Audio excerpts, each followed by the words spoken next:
really shouldn't be asking me my name. What you should be asking is what time I get off work. Then what did you say? And then, well, when she asked me, I said 2 o'clock. Now get the fuck out of my bar. We're closed. That's usually how that Yeah, happens. you know. Ha! What up, y'all? Welcome to Pro Wrestling Throwdown for the week of June 16th, 2024. Happy Father's Day from Pro Wrestling Throwdown to you if you're a father. I am Caleb Black, as always. Happy Father's Day, man, woman, child. That's Whenever right. you are a father, you're a father. That's right. This is Luke the Big Dog That's Williams, me. along with our in-studio editor, Big Bad John. He's the biggest and the baddest. We've also got our in-studio correspondent, Sweet Tea and Special K, a.k.a. the professional in the house. A.K.A. the law. A.k.a. Sean Sugar Daddy Dawkins, a.k.a. the law. Gotta say it. I will bust you. Thank you very much. You're welcome. That's a Ready to Rumble reference, kids. If you've never watched this show before, well, watch that movie and then come back next week. Well, watch it, but not now. Wait till we're done. Wait till we're done and then watch that movie. There's a really cool list out today, by the way, that I followed on Twitter of the top 10 wrestling movies. Was Ready to Rumble number 1? No, it was number 4. Why wasn't it number 1? It was underneath. Iron Claw was number 1. Ugh. Nacho Libre was number 2. I actually just watched the Iron Claw. I haven't watched it yet. It's really good. It's worth it. It's not as accurate as people think it is, Sure. but it's well, good. It cuts out the saddest part of it is they cut out the death of 2 brothers because the producers were like, we don't want the audience walking away just believing that all of these people died, which they did. But they did. So well, and not only that, MJF did make it into the movie. Yes, he did. But here's my thing with it. Kerry Von Erich only lost the first half of his foot. Yes. From his toes to the middle of your foot. Yes. So he only lost the toes. Yeah.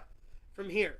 In the movie, they have the entire foot gone, and it's a nub. That is not That is not accurate. No, he had a form-fitted boot. Also, man, Kevin Von Erich wasn't as buff as fucking Zac Efron. I don't know who the fuck is smoking also, with Kevin, but they need to knock that shit off. I haven't seen it yet, but I do have to ask: do they cover the fact that Vince that was it Vince? No.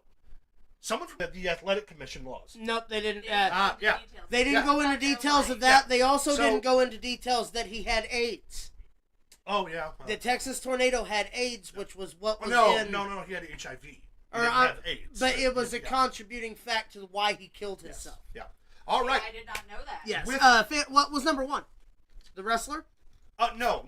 Number 1 was Iron Claw. Where was Wrestler? Number 70s. Number 6 was the documentary / movie that came out this year about the transgender luchador. Yeah. That came out this year. Cassandra?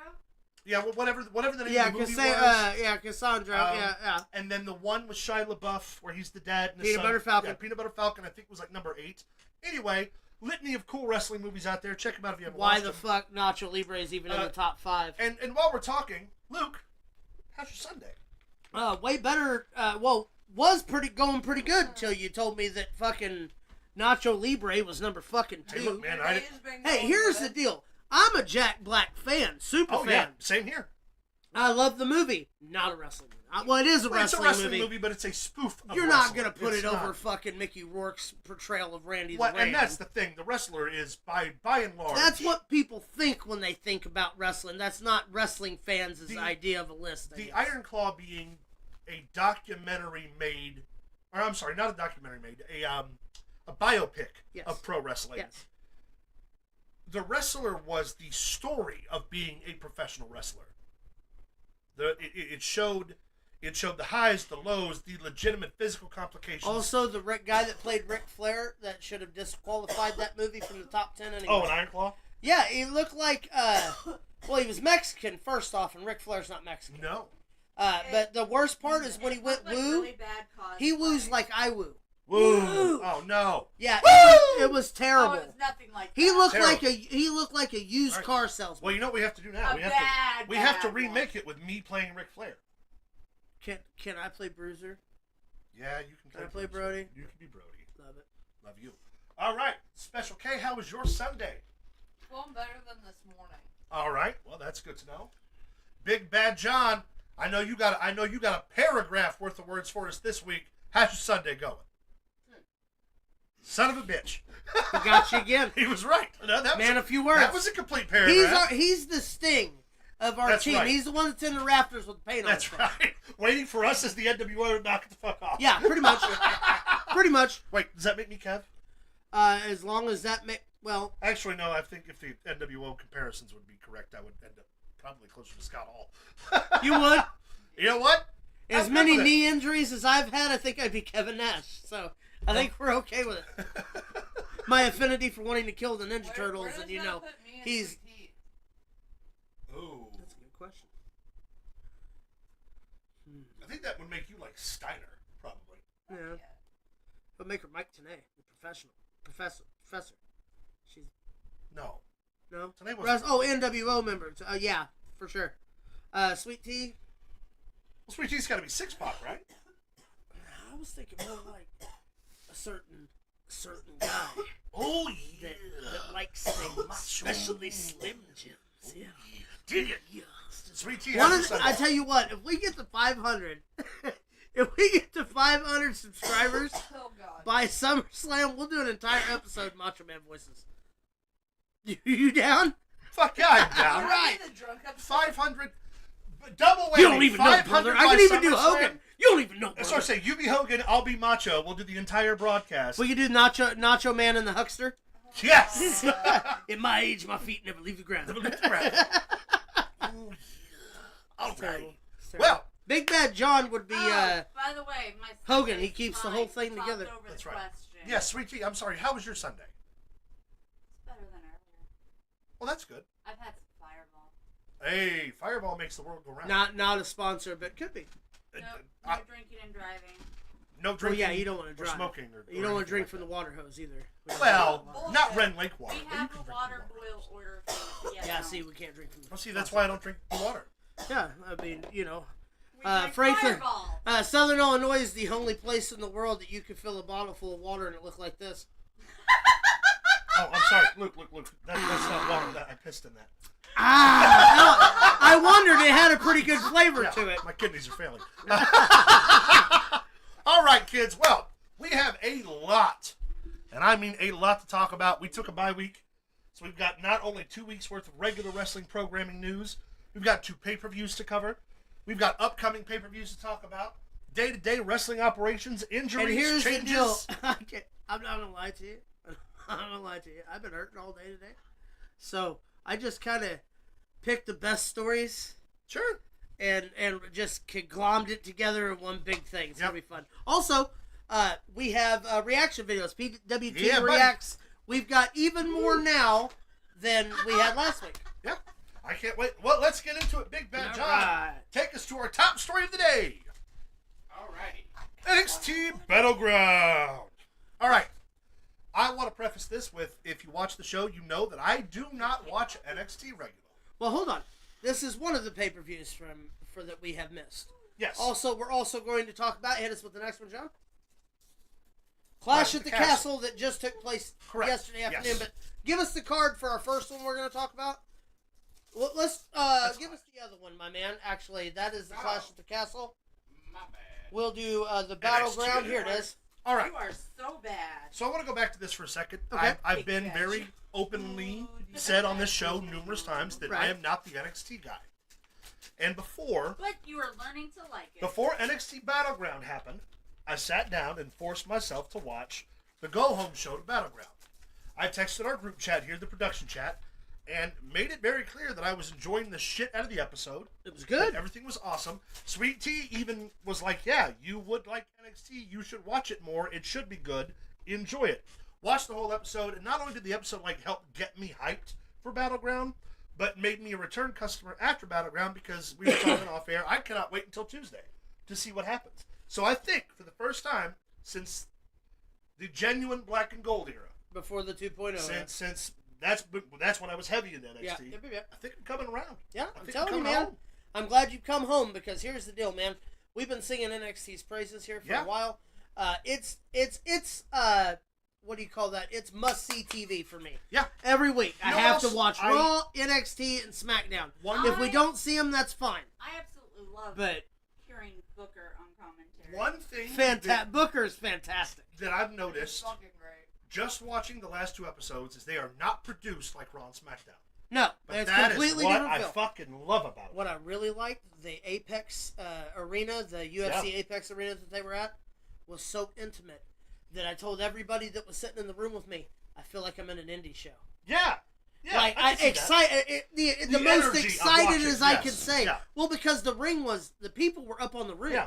It was like Like for the first time, it looked like a fucking. Well, even like stadium NWA shows before they had barricades. Can Yeah. I make an observation? Absolutely. Ever since Ava, The Rock's daughter, has become GM, NXT has gotten so much better. Yeah.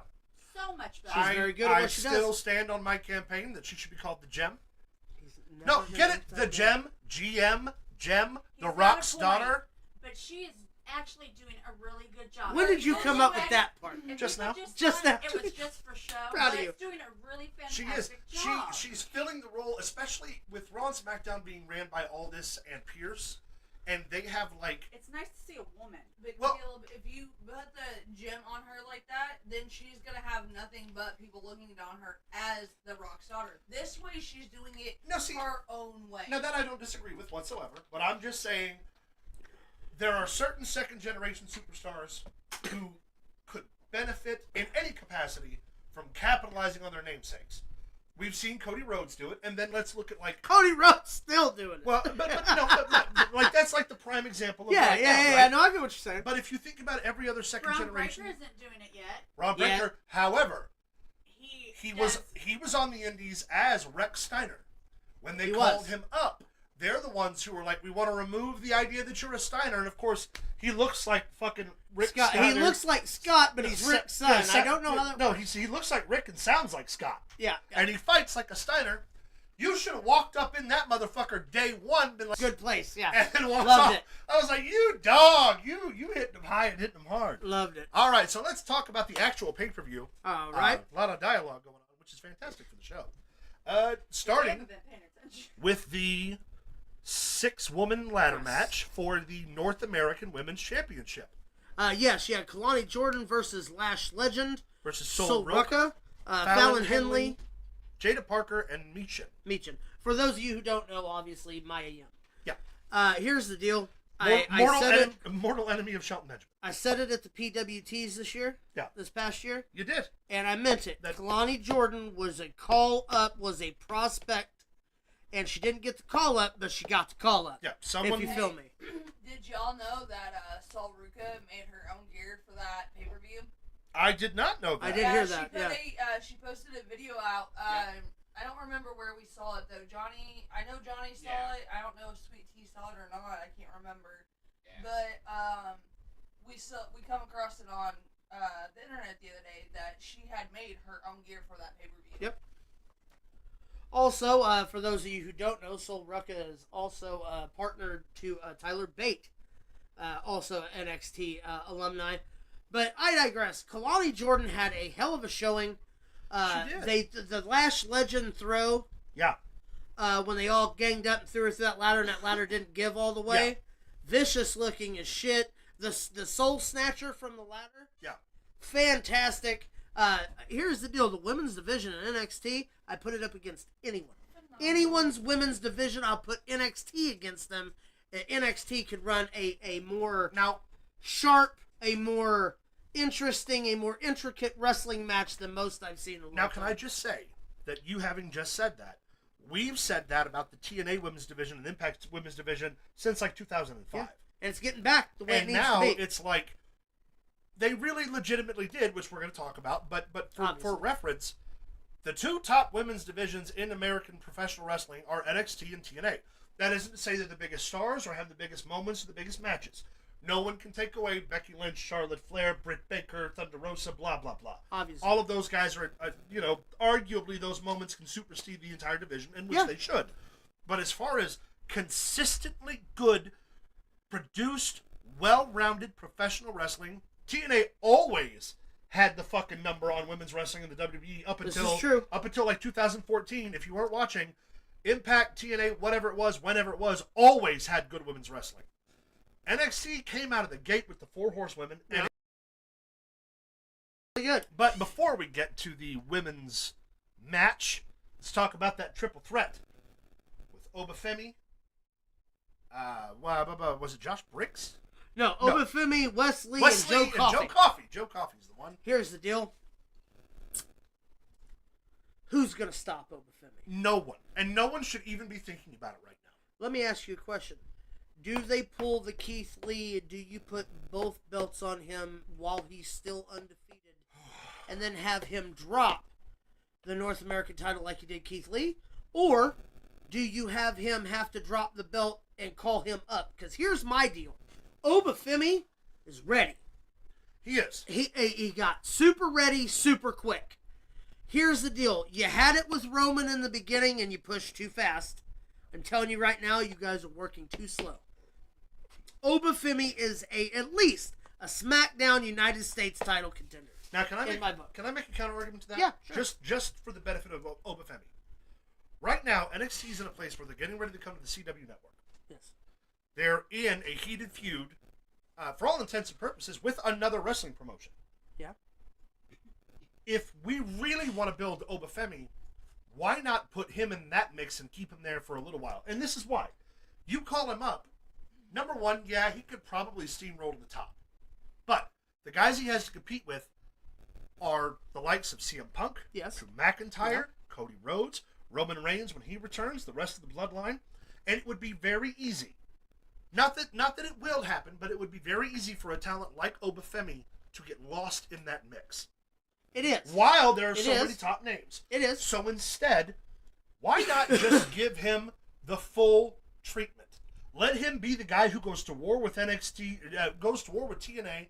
Let him be the guy who's on the CW network touting the NXT brand, regardless of what belt he has. Let him be the guy who takes the TNA title off of Moose I understand and holds that, it on NXT TV. But then again, the counter argument to that would be, is I understand the swallowing up thing, but Goldberg was a once in a lifetime talent when he was taken. He was put in sink or swim. He was. Just like they could do with Obafemi because he's big enough and he's believable. But that's also my argument, is that he is big enough and bad enough that you could capture Lightning twice the way Goldberg did, because you can use this feud with TNA. You can send him other places. If you send him to the main roster too soon, he's going to get lost in the shuffle. He's going to be like Bronson Reed. Bronson Reed's a great competitor, gets title shots, does stuff, but what's he really doing? Obafemi is even more special in that regard. Put both belts on him. Have him beat Moose for the TNA title. Have him walk in and out every fucking where he wants to. And then, after we've got this next year of play, after we see Gunther in the main event of WrestleMania, after we see CM Punk get his moment at WrestleMania, after we see all these stories that have been building up to this point, then have Obafemi, the fucking world eater, the destroyer, who spent 2 years literally murdering 2 companies worth of talents, and now he's going to walk into the WWE, and now who's ready for Obafemi?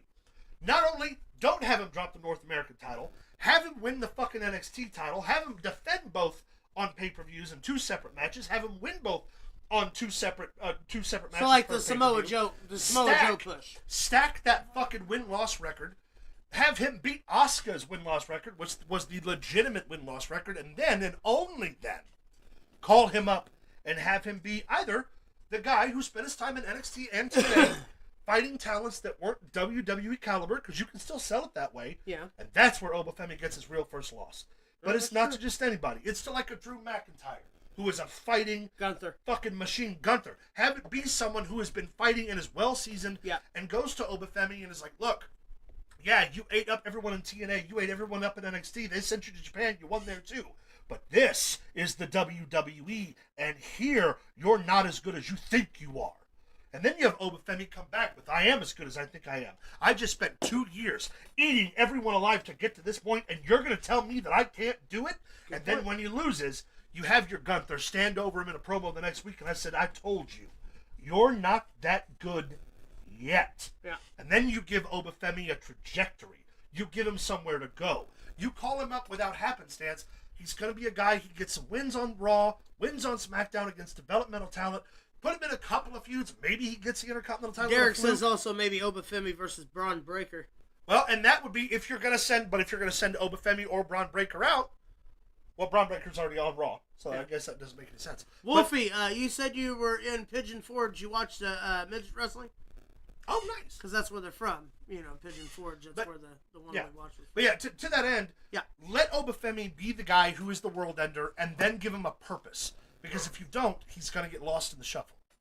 Does that make sense? I 100% agree. Yeah.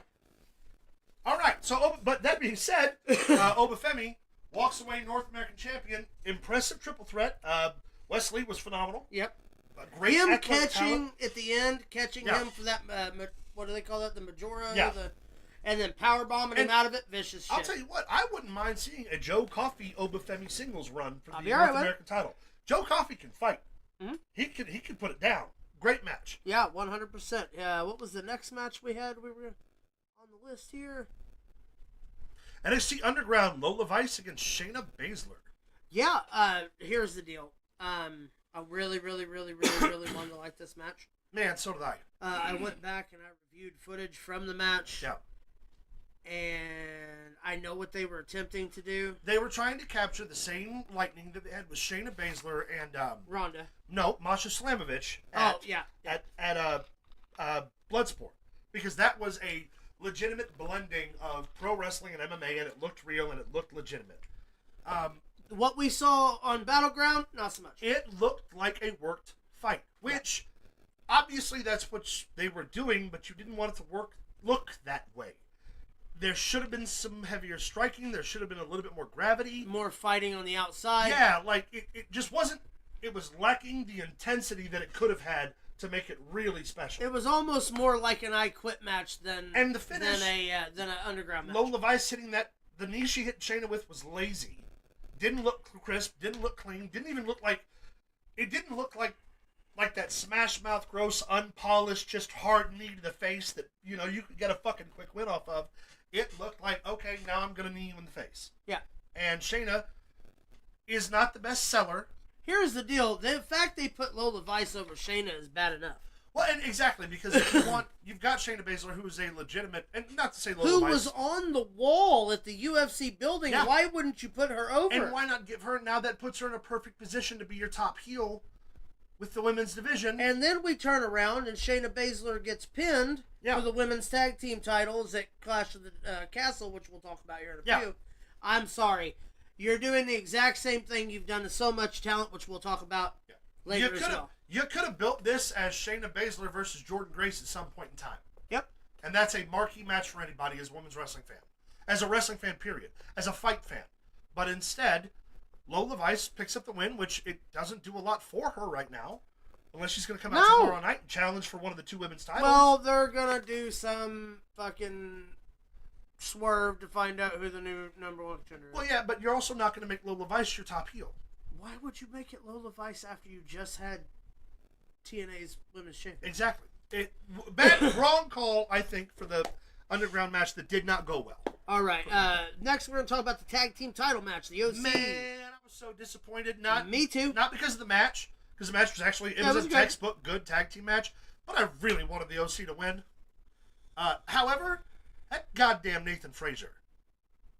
He's something. I've never seen anyone in 17 years of doing this. Well, and then you have Axiom, who's equally as talented, if Yes. not more. A Kid from NXT UK, Yeah. that's who Axiom is. Yeah. They make that joke of, well, my best friend's on that Heritage Cup, and it's because it says A Kid on the side of it. But I've never seen anyone outside of... I've never seen luchadors who hit the ropes as fast, as hard, with as much fluidity as Nathan Frazier does. Has the kind of speed, momentum, and maybe he's not athletic as some of the other luchadors as far as all the flippy stuff, because he's still very athletic. Right. And he is flippy, and maybe it's not as crisp, but there's nobody who's faster on their feet than fucking Nathan Frazier. Maybe Braun Breaker. Nathan Frazier isn't a luchador. No, that's what I'm saying. No, that's I've what seen, he's saying. He's Oh, I thought faster you than said normal he luchador. was. Like I've He's never faster seen than a luchador, anybody who has a two-step that fast, that hard into the ropes with zero stutters, zero side steps, nothing. You cannot cut his... He's the fucking... For his size, he's a juggernaut of speed. And man, He really is. he's impressive. Obviously, they picked up the win over the OC, but I really wanted my good brothers to win. Yeah, Just so they could obviously. walk around, saying they were NXT champs for a hot minute. But there's a lot going on in the wrestling business. So we'll see what's next for the OC. All right. Well, the next match we're going to talk about is the reigning NXT Women's Champion putting the title on the line against the reigning TNA Knockouts Division Champion. What is her name? Jordan Grace. That person. The Juggernaut, Jordan Grace. She's the Juggernaut. You can say whatever you want, but all right, here. Okay, hold on a minute. Let me be real here for a second. Okay, can I be real here for a second? Let me be real. Jordan Grace come up in this business in and around Southern Illinois. yeah, we knew her. Been on shows with her. Very proud to say that it's good to see somebody get a come up in professional wrestling. Her match with for the NXT title was fantastic. The earring being ripped out and all that, fantastic. Early too. So congratulations to Jordan Grace. Although I would like to point out one honest thing. You didn't get the fucking job done.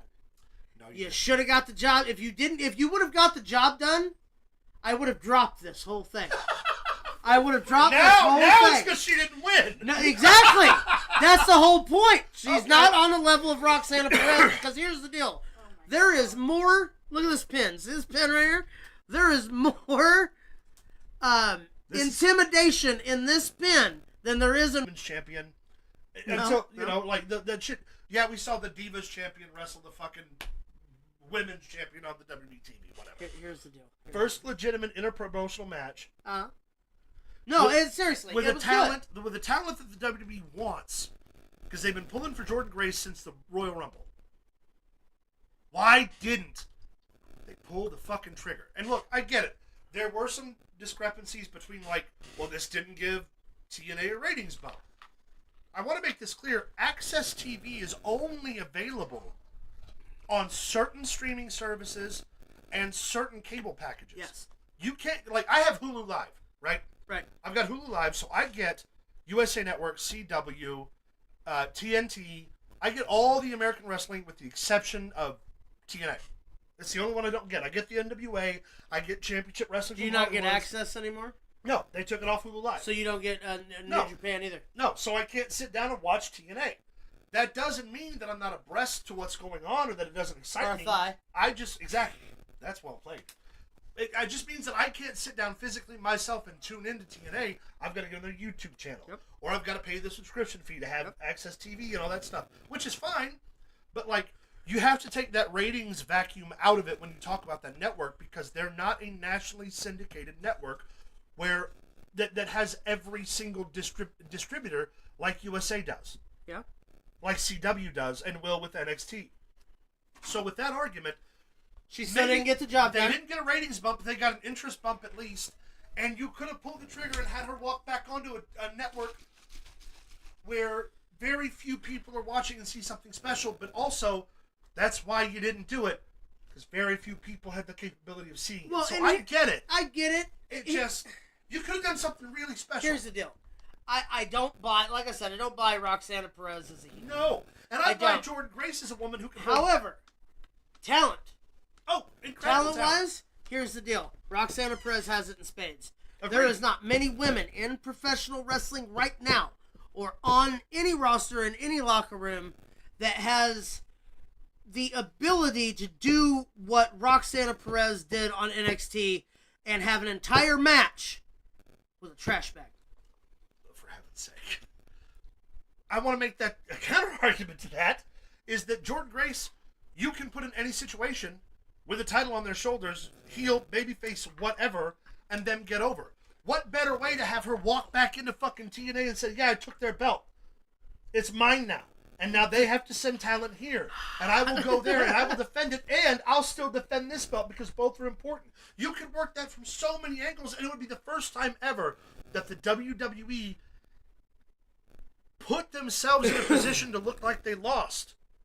Which would have been great for business. I understand why they didn't. But the once-in-a-lifetime aspect of it is now gone. Even True. if they pull this again down the line with this NXT TNA thing. Even if it does happen, we already missed the first chance to do it. Yeah. And that sucks. That's all I'm saying. However, As far as matches go, it was fucking great. Oh, it was great. It was a great match. Jordan Grace getting the earring ripped out early. Fucking the blood. That added to it. I don't care what anybody says. Well, you noticed that at the end of the match, they both had it all over them. Yeah. And Roxana Perez was about, 30 pounds heavier. Yeah. And had muscles to the ceiling because, Jordan bled on her and all that excess steroids. Stop that. Soaked into her body, and she Never became gonna Roxana go. Hulk. It's never gonna Roxana Hulk. Anyway, I love it. Brilliant women's match. Give me all your monies. So then we get into what do we have left? The main event. Ethan Page challenges Trick Williams for the NXT Heavyweight Championship. Also, big misstep. Should have put it on Ethan. No, that match was not good. No, it wasn't. That match was not good. I don't know if it's because Trick is still green and Ethan is still learning how to work the WWE style. Maybe a lot of the strikes were light, really light. Trick has not impressed me as champion. I hate that because Well, I love and Ethan Trick Page Williams. didn't impress me as a contender. And that's saying Well, they didn't have something any because I build. love Ethan Page. You got to have build though. They didn't have any even build. in the match, like it was a no for me, dog. The Jordan Grace Roxana Perez match was as intense as it needed to be, and the follow up. Well, we all thought it was going to be the main event. It should have been the main event. Yeah, it's what should have went on last. You got two champions, two world champions, and your match that main events the show is a guy for all intents and purposes who the NXT audience either knows or doesn't, and with no build gets to walk in, challenge for the NXT title in a subpar match, and it deflated the whole end of the I think it pay-per-view. has to do a lot with Trick Williams. No, Ethan Page was just as at fault here. Look, we love Ethan. There's a whole slew of videos on how much we tout Ethan Page on this channel. Here's the deal, man. When it comes to Trick Williams as champion, I hope that he's going to prove me wrong, but right now he is in a position that makes him the guy who chases the belt and not the guy who defends the belt. You think Carmelo Hayes would have won the NXT title? Yes, he did win the NXT title. No, I'm saying if he'd be NXT champion right now, that match with Ethan Page would have been better. Yes, 100%. I think I agree with that. I think that Ethan come in, had to slow things down for Trick. Trick, hold on. Now, I love Trick. Very athletic, very charismatic. Does some good shit. Don't get me wrong. But here's the deal.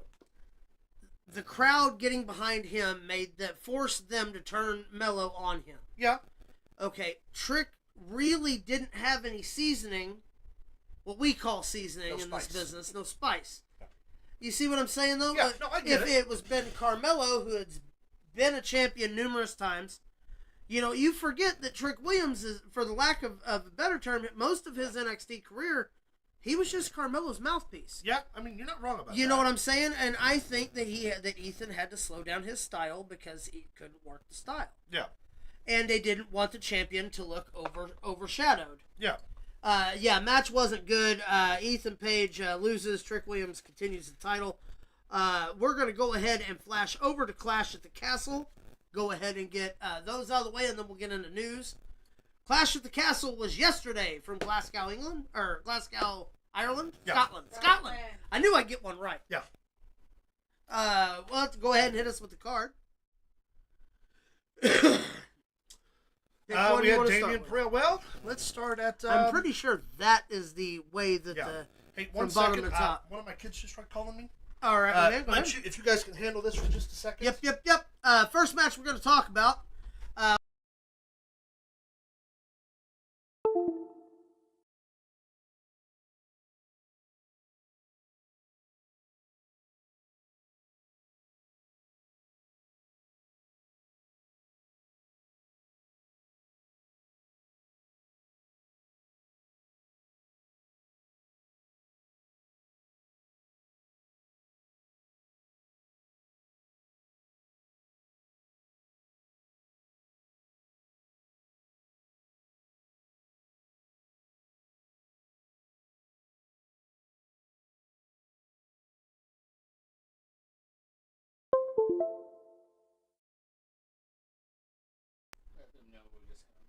That's what I'm doing. Just.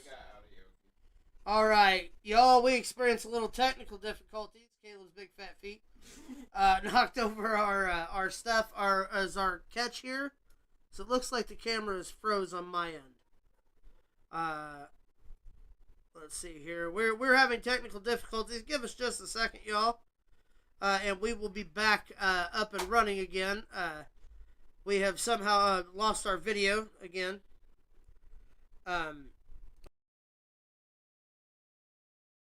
Someone let me know if you can hear me in the chat.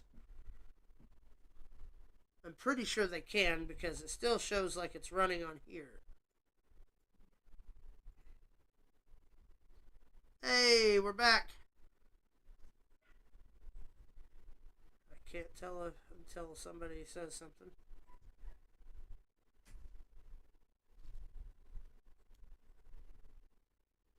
Okay, they're behind, is what it is. All right, we are back. We're going to talk to y'all. Well, there is a lag, but welcome back. I can hear you. You good. Cool. All right. First match we're going to talk about here is going to be...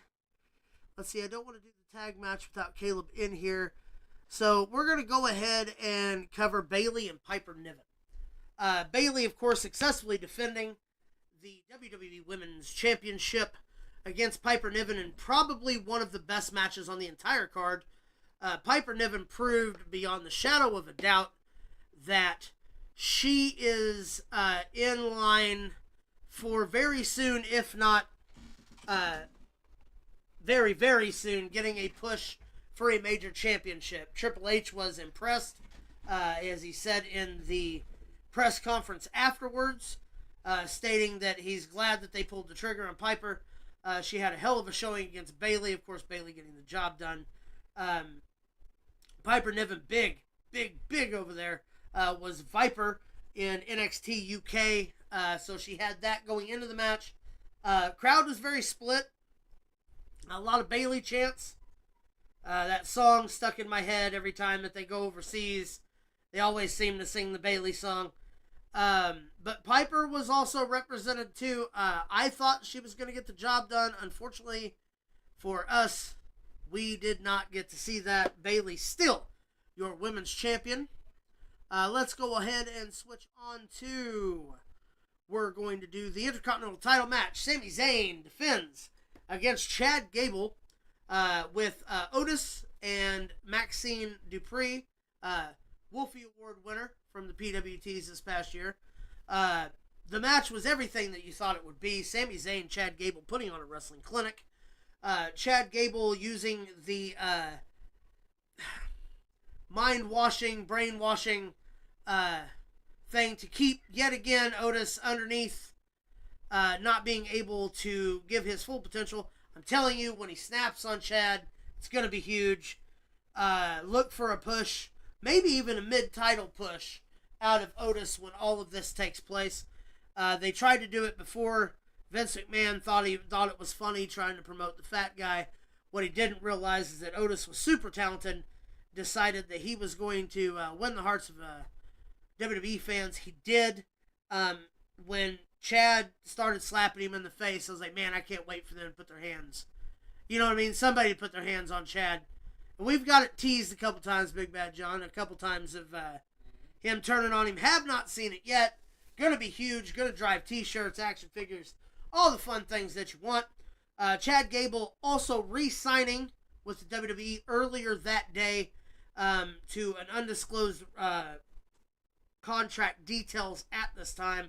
Triple H said that he stayed because there was a promise that was made between Triple H and Chad Gable himself, that he told him that he would start spotlighting more talent that deserved to be spotlighted. Chad Gable obviously getting the push with Sami Zayn. Matches have been great. Storyline with the Alpha Academy has been great. Constant good stories coming from out there. I hope that the Intercontinental title chase for Chad Gable isn't over yet. That they're not going to go directly from Sami Zayn to Otis. That we get a little bit more build out of this. Maybe even get a title change before Otis turns on Chad Gable. Or you do the best thing that you could possibly do, which would be turn Otis and Maxine heel. Have him join Chad Gable. Have him be like, we understand everything that you were talking. We were losers. We don't deserve this. It would be now not the most popular way to go about it, but one that not a lot of people are talking about right now. You could have a massive heel turn with Otis being Chad Gable's muscle, which we start taking Otis a little more seriously, making him the monster that we all know he can be. Because I mean, look at the man; he's a monster. Him and Chad Gable have been friends for years, all the way back to NXT. You know, we had it, the Money in the Bank, and then Vince McMahon, of course, took it away from him. Clash of the Castle was great. Sorry, I had to pee. I'm back. All right. We're back. Now, we've covered a couple matches. Shut the door. We covered Bailey. We covered Cool. Sammy. We covered... That's it.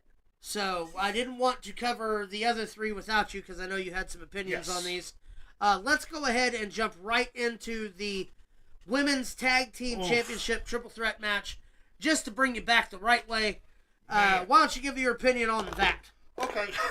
For starters, three-team tag team matches are hard to do. I mean, the best examples we've seen of those have always been some of the top tag team talents in the game, right? Yeah. Like, Yeah. the Dudley Boys, the Hardy Boys, Edge and Christian is always going to be like the number one example of how three-team tag matches should go. Yes.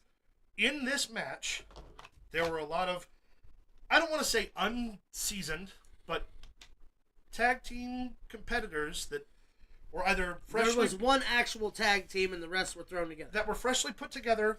Some are still learning. Yeah. And it was clunky. I mean, it wasn't great. Was it close? There were a lot of excellent spots.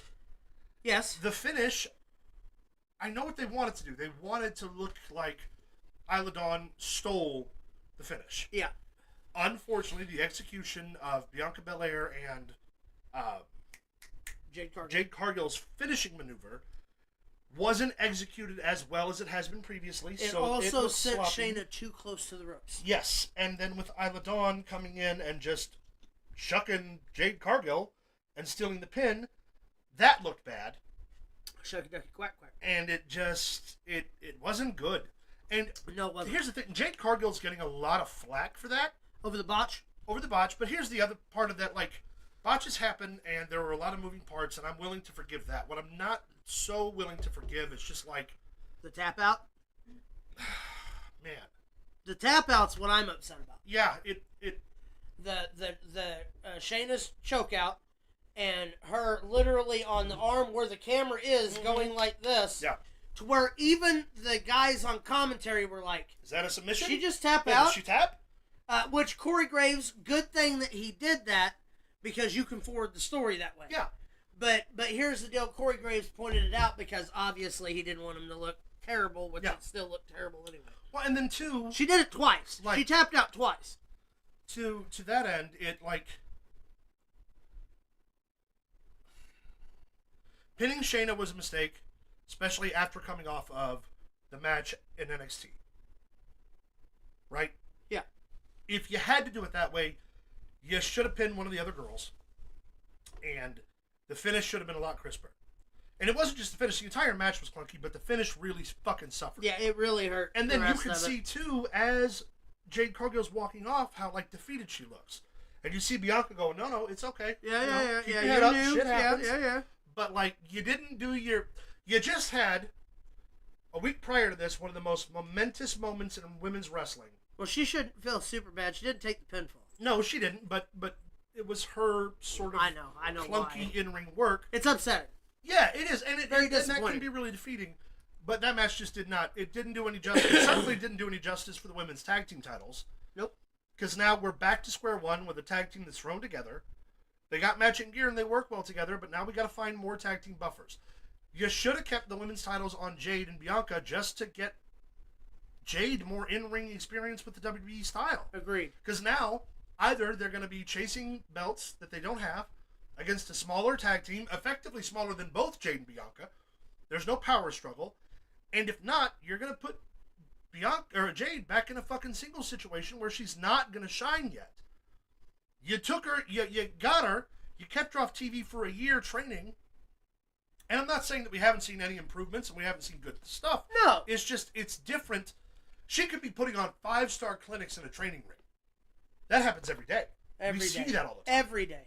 But to be on TV, live pay-per-view in a foreign country where there's jet lag, where there's press, where there's stuff you have to do all day long, where you got to grind and then work a match and then do a fucking presser and then get on a plane so you can ride 14 hours home, get 8 hours sleep, get back on the road to make Raw. Like, that's not an easy schedule to keep for someone who doesn't have that experience yet. Right. And 100%. all they did effectively in that match was expose Jade. The weaknesses. They Expose exposed the weakness. Jade. Yeah. They exposed Shayna. They left the women's tag team division that they're just now trying to really shore together all the way open. However, congratulations, Isla Dawn and Alba Fire. They were kept off TV for an entire year or two after Ronda and Shayna took the NXT tag titles from them. I'm glad to see that they're back. I'm glad to see that Triple H knows talent, knows that these two girls can get the tag team title division over. And here's the deal. If it fails, they lose the titles, no harm, no foul. Yeah. That's just the way the cookie crumbles. Yeah. Let's talk about the way they opened the show. Cody Rhodes defends WWE Championship against AJ Styles in an I Quit match. The match was great until the finish. So I was thinking about this when I watched it. I fucking hate I Quit matches. Yeah. And I hate I Quit matches because you can fight your ass off, and typically, like, there's always somebody else involved. Like with the Terry Funk and Ric Flair I Quit match? Yep. Or Mick Foley, rather. There's an I Quit match, and they grab the woman on the outside, and it's when Terry Funk was going to brand, what's her name, with the hot iron, and then Mick Foley's like, I quit, don't do it. Yep. Like that I get. But you had Cody and AJ beat the fuck out of each other. Then you had AJ chained up to a thing, and then AJ gets scared that he's going to get... And yes, you should, in real life, be scared of getting your skull crushed with a set of steel chairs. It was brought up that not only that, AJ was tied to the middle rope. Yeah. With enough chain, he could have dove out of the ring. Could have moved, could have done something. He wasn't sequestered in the corner. Yeah. So he could have ran along the ropes with that from corner to corner. That gives him what? WWE rings 22 by 22? Yeah. So that gives 20 by 20. Okay, so that gives him He had 20. a good 4 feet of room on either side. Yeah. Kick him in the nuts. Yeah. You know what I mean? He did it to you earlier. Well, and then it's like, you get Cody's mom involved. She slaps AJ around a little bit. He already kind of looks like a punk. First off, that first slap was terrible. Yeah. Well, she's a fucking... She's been in the business long enough. I know, but still. It got into like... I don't know, man. It did not help AJ Styles, and it also didn't really get Cody over. No, it didn't. Like, that Cody's match was flat. As shitty as it is to say, Cody's kind of struggling right now. The only thing as the world champion. that took the thing for me was the chain. Yeah. When he went for the forearm, Cody jumps up that chair through the chair, hits him, blasts him straight in the face. Drops but my down. favorite part was he hit down and landed then went on through the apron table. And then went through the table. Fantastic. Yeah, brilliant way to do it. Great storytelling. I don't know, man. It didn't do either of them any favors. Also, now that the crowd is caught on over there, can we stop seeing him hit people with 3 fucking Cody drops or whatever? If he's gonna win, he needs to win it with 1. Make it fierce. Stone Cold never had to stun someone 3 times to win a match unless it was at WrestleMania with The Rock. That's the only time. Unless it was a major pay-per-view, no one kicked out more than once. Yeah, no. Run your and finish definitely one time. not 2. And 3's overkill. If you can't make that finish look good the first time, find a new finish. It's starting to become as apparent in his matches as super kicks with the Young Bucks. Well, and it's also like the SmackDown audience is already clamoring for Roman to come back. We hear it every week. You had the guy, you built the story, you gave us the journey, and now it's almost like Cody feels like a transitional champion because he's filling space. There's no challenge right now. There's There's same no storyline that he has always played. I can't Give get it. me something new. I don't know, man. However, gear looks sick. Oh yeah, AJ's gear looked sick and the work looked great. Yeah, the match just had a shitty. If it wasn't an I Quit match, had it been like a fucking even a last man standing bull rope match. Yeah, chain, something where you had like some real gravity to the end. Not okay. I'm gonna crush your skull with this. Oh no! Please don't do that. After you've hit me in the face with a chair 5 fucking times. Right. We had a nice showing for Roddy Piper. Yes. With the them coming out doing was it Scotland the Brave or something like that. Fantastic, loud as shit. They now have that meter on there that does the decibels. 107 decibels is what they topped out at. Yeah. Which is insanely loud. Yeah. Now let's get into it. Main event. Damian Priest defends World Heavyweight Championship against 30-minute away hometown hero Drew McIntyre. Can I say the first 20 minutes of that match was flawless? Flawless. And then near the end, you could definitely see him getting tired. Here's the deal. We're also not going to put much emphasis on the botch. No. Like we didn't. Jade Cargill earlier happens. Yeah. Only thing I'm going to say is he's extremely lucky he's as tall as he is. And he didn't break and his shoulder hit the apron. Yep. Because if not, he'd have tore his leg clean out of socket. Yeah, completely. However, kudos to him. Yeah. Because at the end of the night, no one was talking about the fact that he hurt himself. No. Everyone was talking about the fact that he's still champion. Yes. And that's what's of important. course, the CM Punk spot, sliding in, dressed as a referee, away from the hard cam. Drew's on top. He's got the finish. Crowd's going banana. And there's Punk. Got his shoulder up, man. Fucked you again, buddy. Got his shoulder up. The after presser when it comes in with the donuts. And did you see Triple H's thing when he was like, man, every time that guy eats pastries, he's in a bad mood. Yeah, every Something time, setting off his blood every sugar. time, yeah. See, here's the deal. All right. I knew it was coming. Yeah. I did. Obviously, a lot of people did. Didn't see it put quite that way. Yeah. Here's the thing. It's really hard to it's really hard not to like this match. Mm-hmm. I like that they was great. shared the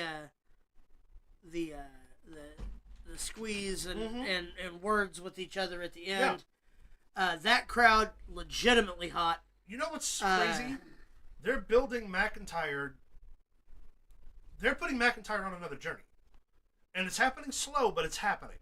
And, like, I feel like we're going to get another big payoff for McIntyre probably around Mania time, where he's gone through it, where he's fought his ass off. He had to get through CM Punk fucking him. We'll come around to Survivor Series, have some stuff going on 2 days there. before Clash at the Castle was the anniversary in 2014 of the day him and weekend 10 2 years days to the 2 day. days Yeah. to Clash. Here's the deal. Drew McIntyre killed it. Yes. Damian Priest killed it. Yeah. No Judgment Day in the entire building. He didn't even bring him with him. And now we look forward to Damian Priest and Gunther at SummerSlam. Yes, which is going to go ahead and hit us with the next one, John. Is going to be a fantastic Bit of business. bit of business. So give us the points. All right, so I'm not going to go back through the entire thing, just because we had to cover 2 pay-per-views. Before, Special K was in the lead at 34 points. Luke, you were in second place with 31. Myself, Sweet Tea, and Big Bad John were all tied with 30, including both pay-per-views and all of our calls. The leadership has changed. Special K is still in the lead at 39 points. I am now in second place at 36 points. And Luke, Sweet Tea, and Big Bad John are all tied at 35 with third. Yep. So the points race is still very close, but Special K still has a very definitive lead. And the next pay-per-view we build to is, I believe, Forbidden Door with AEW. Yes. NXT and TNA have also been potting around the idea of more continuing from all this. Well, we have no news really on any ideas of what's going to we take have place. the Battle Royal Tuesday to determine the NXT number 1 contender.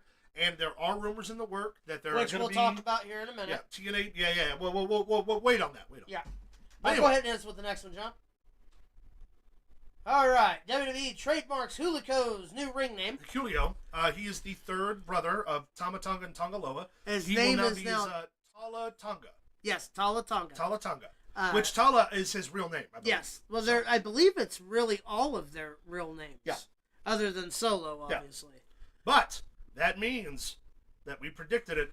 Julio's on his way in to complete the bloodline, which means that Jacob Fatu is waiting in the wings, which also means Roman's that going to bring him in. Zilla Fatu hasn't been hired yet. He needs to. And we're about to have the biggest Tongan Samoan war since the 1800s legitimate Tongan Samoan war. It's going to be interesting. I can't fucking wait, baby. Bring them all in. Here's your deal. Here's your deal. Everybody's talking about Solo leading all this. What happens if those brothers turn on Solo, and that's why Roman comes back? Could be. That's one thing no one's thought about. Oh, he's lying about talking to Roman. I'll tell you what. Maybe he's not lying about talking to Roman. Yeah. And they turn on him, and he's like, he comes back and's like, I put him in charge. Yeah. You've defied my orders. The as the tribal, tribal and chief. then them come out and be like, well, The Rock told us. That's what I to say. do The it. Rock. The Rock Yeah. is the one who Then you have the original. We did it for The Rock. Yep. Come on, baby. Yep. Come Fantastic. on, baby. Hit us with the next one. But Oh, I'm before sorry, that, go ahead, since we're doing all of these special arena PLEs, Yeah. can we please do one from the Isle of Samoa? Find an arena, baby. That'd be Make sick. it happen. Come That on. would be sick. I'm begging you.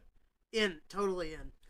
Matt Hardy has declared that he will be involved in the NXT Battle Royal Tuesday night to determine the number one contender. Matt Hardy said when he sent the text that Broken Matt Hardy. he was going to take Broken Mac and Jess, Yes. the Harvey brothers. Mac and Jess Hardy.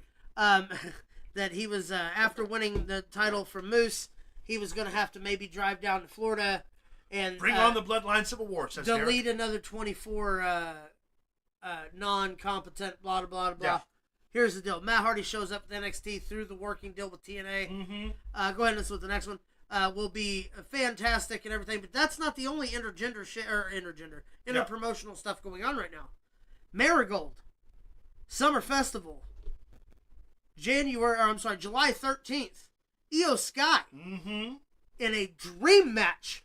Against Itama Hayashishita. Yes. Now here's Utami? the deal: they have never touched. Nope. Not once. Nope.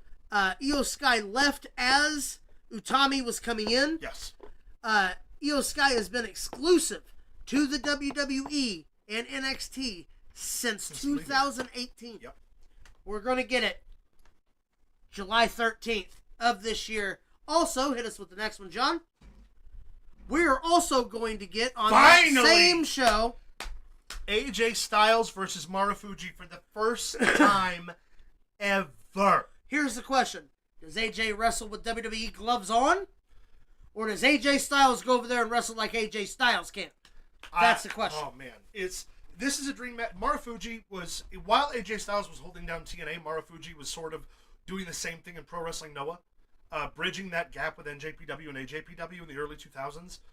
They both have gone to separate companies. They both returned. They both made their name. They've never once crossed paths the entire time AJ Styles was in Japan. The entire time that Japanese wrestling companies would work with TNA and Ring of Honor, AJ Styles has still never gotten to work with Marufuji. This is a dream fucking match. Might be 10 years too late. 2 dream matches in the same card. Can't wait. And worth mentioning that this is the same company that WWE brokered the deal with Shinsuke Nakamura getting to wrestle Muda on his retirement tour. So all of our focus being on NXT and TNA, the WWE is being very, very quietly working with Japanese promotions, which again, they sort of do have to tiptoe. Wolfie says, I'd Gloves say off. gloves Yeah. off. I do too. They do have to sort of work around AEW's relationship with NJPW, which Yeah. is respectable, but they're also not just giving it all away. Right. They're building it. They're letting these one-offs happen. Also, I would like to point out that WWE, while they're making money, are not making anything off the video. I mean, other than royalties, obviously. nothing. It's to promote that company. WWE's Yep. not getting any promotion. Nope. Other than Japan being like, holy shit, Hunter opened the door. Other than brokering some deals with Japanese wrestling promotions that can put them back in the Japanese market. And that have names that are notable names. Considering, here's the crazy part. And this is why this is so interesting, at least from, I've been talking about the UJPW for a while. The UJPW has already occurred. Yeah. We have the working Japanese territory system, every major territory system, Pro Wrestling Noah being a part of it, and NJPW being a part of it. So, like, internally, all of the Japanese wrestling companies decided this was a good decision, and there's not a goddamn thing AEW can do about it. Nope. It's going to keep happening. Yep. And I would not be surprised if we don't see an NXT or a WWE superstar featured on Wrestle Kingdom on one of the same nights that an AEW superstar is. It's getting the international That'd be scene interesting. is getting fucking heavy, buddy. That'll be interesting Or to see. you could fucking do a real workaround and have a WWE guy wrestle an AEW guy in Japan. That way, no company's responsible for it. Just saying, you could do that. Just saying. They did with Taz and Mike Awesome. Sure did. Third party, baby. We love them out shop. Hit us with the next one. Tatum Paxley shows up against all odds to be Jordan Grace's. Opponent for her open challenge for the TNA Women's title. Here's the deal. While it was a fantastic match, and it was. Yeah. It was a fantastic match. They didn't play a package as to who the fuck Paxley was. Yeah. A lot of fans were only thing they knew was that somebody said they were from NXT. Yeah. She's not that kind of a name yet. Yeah. They should have ran They some should kind have of something. Given some pomp and circumstance, they should have given something. WWE did. Yeah, to it. I'm agree. just saying. But here's the deal. Our working relationship has not ended yet. So, this is just good faith from Triple H saying, hey, you can have one of the most over NXT people we have to wrestle Jordynne Grace on your show. And TNA's the one who decided to keep it a secret. Yeah. You know what I mean? Like, okay, we won't tell them who it is. Well, TNA worked it. TNA wanted it to be a surprise. Now, announced during their taping, Jordynne Grace defends against Ash by Elegance. Yeah. Which is going to be a fantastic match. I love that the announcer, when she popped up at Battleground, was like, oh, it's Ash by Elegance. I wanted to scream out Dana Brooke, got excited. Yeah. Hit us with the next one, John. Matt Hardy and Jeff now. Jeff has returned to TNA. Both are working on handshake deals. Neither have signed full-time with TNA. Uh-huh. But we do have the Jeff Hardys. The Hardy brothers reunited in TNA again. Uh-huh. And, you know what was really cool? Both the Nemeth brothers are there. Yep. And they did not win the tag titles, by the way. But both the Nemeth brothers are there. But here's the deal. You know what we also have, right? A working relationship with NXT. Goddamn right we do. You know what that means? We could see the Good Brothers versus the Hardy Boys. We could see numerous things that I want to see. I'm in totally. I'm glad that Jeff looked good, looked healthy, looked sober. Yeah. Didn't move as slowly as he was during his last bit of run in AEW at all. Well, it's just a one-night thing. He fell off the wagon. Yeah. He's now back to being clean again. Hey, here's the deal. As someone who had demons in my past, I'm going to give this man as many chances to try to get to try to prove to people that he can stay sober as many times as it takes. Yeah. Until either A, he's sober, or B, next slide, Johnny. Know what I mean? Oh my God! Did you see this? Someone in the production truck wrote verbatim off of their they got a production ledger. And they wrote talent name where it should have been inserted Cody Rhodes. And that's a funny thing. Women's Tag Team Championships. Yeah, they messed up the whole... Someone in the production truck got in trouble that day. Big time. Well, it's a picture, right? A picture's worth 1,000 words? Yeah. Hit us with the next one, Johnny. Look at Randy Orton's eyes. I know where Randy Orton's eyes are. Well, I definitely know where they are in the first picture. But look at the other two as the pay-per-view closed last night. Uh-huh. Looks like, to me, he come out to get a look at that WWE Championship. Looks like to me you got a SummerSlam main event. You've got a sick SummerSlam main event. Cody Rhodes versus his mentor versus the guy who brought him into the business. Now have Orton take the belt from him, have Cody beat him at WrestleMania back for it. Then you've got your story. I'm down with that. But here's the deal. He looks at the WWE Championship like he looks at movies. Yeah. It's the only way to say it. Yeah, I mean, honestly. It's right there, you know. Hit us with the next one. Here is your match that you were talking about for SummerSlam. Now, I did that because that obviously is going to be where we're going for the other title. This is official. This is the thing. On August 3rd, Gunther challenges he's the king of the ring. Yep. Challenges the World Heavyweight Champion, Damian Priest. In the Raw main event of SummerSlam for the World Heavyweight Championship. Gunther's reign starts SummerSlam. You think so? Jey Uso's run and climb to Gunther starts at SummerSlam. I am fucking in, Actually, baby. his starts at Money in the Bank because he's your Money in the Bank winner. Really? You think so? Yep, I sure do. I think that Okay. Jey Uso's going to get it because originally the plan was Sammy. Yeah. But then they changed it at the last second and made Sammy be the one to take the title from Gunther. True. With Jey Uso coming out and the crowd being so hot on him, fuck yeah, give him the Money in the Bank briefcase. Yeah. And then put him in the feud with Roman and all them and forget that he fucking has the briefcase. Yeah. Because that's what fans are going to do. Let it go to he's the the back Money in burner the for a Bank, but minute. he's him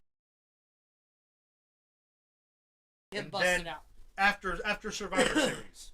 All right. Or you wait till Roman topples fucking Gunther, because that might be where they go with that. True. And when you do, have Jay cash in on Roman, beat him instantly, and win the And then title. Jay gets his win back from Roman and secures his place as the real head of the table. Remember this date. And then we're back into the third act of the Bloodline. Remember this date in the future.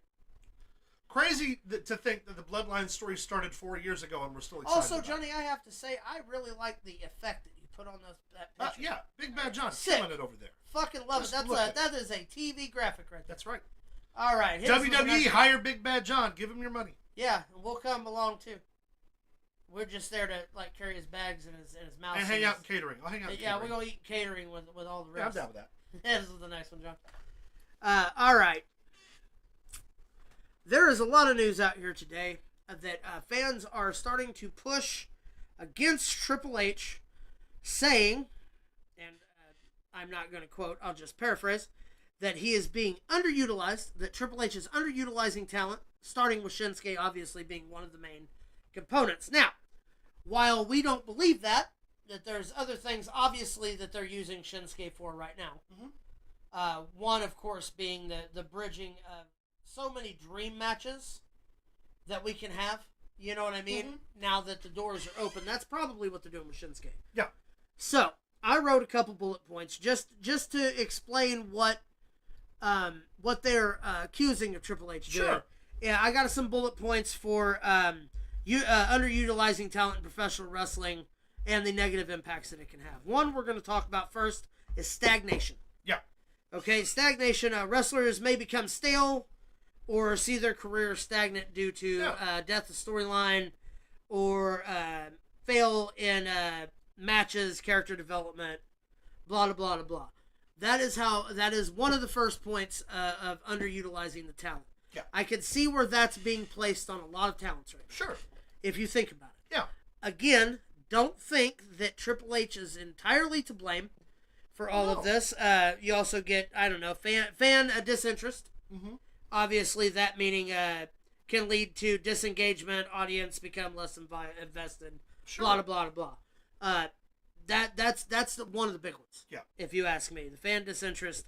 If you're not making the connection to the fans, then there is so much potential for advancement that isn't being met. Yeah. For talents that have their own fan bases. Ethan Page is egomaniacs for nuts. Yeah. And there's a lot of them. I mean, we are. I'm one. Yeah, we are. You Yeah, of course, missed opportunities can result in exciting matches, storylines, character development, ultimately hurting the overall product. Yeah. That would be, of course, missed opportunities. 4, of course, wrestler frustration. Mm-hmm. Wrestlers who feel underutilized may become disheartened, leading to decreased motivation or performance. True. In other words, if they're not paying me as a top star and don't see me as a top star, why am I still turning in top star work rate? Well, why are you reporting to TV every week and not even getting a spot? Right. Why are you coming in? Stone Cold. This happened to Stone Cold. Stone Cold showed up for Raw after WrestleMania one year, and they were like, "Hey, we don't have anything for you." Yeah. You didn't have anything for Stone Cold Steve Austin at the top. You don't of have the a fucking- microphone. You don't have a spot. You throw a promo on him, something. Right. And it happens, especially with Shinsuke. But I'll let you finish reading this bullet point. Well, and then I can the elaborate. 5 bullet point, of course, being loss of talent. Extreme cases of underutilization can lead to talent not only leaving the promotion for another promotion, but also retiring earlier, resulting in loss of investment or potential revenue. Triple H, by holding Triple H accountable for the booking decisions, fans, critics, etc., aim to ensure that talent is utilized effectively, leading to more engaging and satisfying product for the audiences. Mhm. Here's the deal. It's not Triple H's fault. No. This is a company. This is not one man. Stop blaming it on one man. It also, Unless you're talking about WCW, then we can talk about Vince Russo. you have to look at the entire talent pool and the direction of the company as a whole. It isn't to say they're not using Shinsuke Nakamura.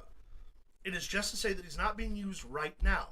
And that might not fit into everyone else's prospective creative direction. But for Triple H, he's going to use Shinsuke when Shinsuke needs to be used. And that's just a specialty that Shinsuke has right now. It doesn't mean that WWE's not going to invest him in the future or they're not investing to him right now. We don't fucking know. He could be off TV, training in the gym, getting ripped to shit. Well, here's the deal. You only have 8 hours in a wrestling week. Exactly. There's only 8 hours Yeah. of programming that you're filming You've live. got, and you Or not live. Oh, I'm sorry. 9 hours counting and level up. just for like brand placement alone, you got to get all your champions on TV. Yeah, and If here's you want the to deal. sell, toy belts, got to put the champion out there. So that liquidates at least 2.5 to 3 hours of overall programming. Yeah. You want people to still be invested in those champions. There goes another hour. You want to build up their number one contenders directly. There goes another hour. I'm talking like the overall scheme of it. Fuck. It's hard to just be a really, really great wrestler and still find a spot. But Shinsuke Nakamura, just for this example, we already mentioned Triple H already used him to bridge this deal with Pro Wrestling Noah. Maybe Triple H has got Shinsuke waiting in the back burner and it's going to make him the face of fucking WWE Japan. We don't fucking know what's going on. We don't know. NXT Asia. Yeah, he could be the guy they just send to fucking New Japan. Yeah. And they send him, and that could be his whole full-time gig. He's the WWE guy from Japan, in Japan, wrestling matches, win, People lose, or also draw. have to remember that Shinsuke Nakamura is not a young pup anymore. No, he's in his 40s, The man. man is in his 40s. He's tired. And Leave him be. But also, he's one of those rare talents where, like, what he does can be special at all times. Yeah. The Undertaker wrestled one time a year, and people gave a fuck for almost 15 years straight about it. Shinsuke could be that guy that Triple H just sends somewhere. Yep. Go win. Go win for the WWE and come back. Do that 2 or 3 times a year, and then at WrestleMania we'll give you a big match, and that's all we need you to do right now. Yep. We're gonna pay you. You're not increasing your bump card, and everything you do looks special. That's what I would do. Here's the deal. I wanted to make sure that the wrestling fans themselves who weren't educated to that now know what they are actually blaming Triple H for. But mark my words, that's my prediction for Shinsuke.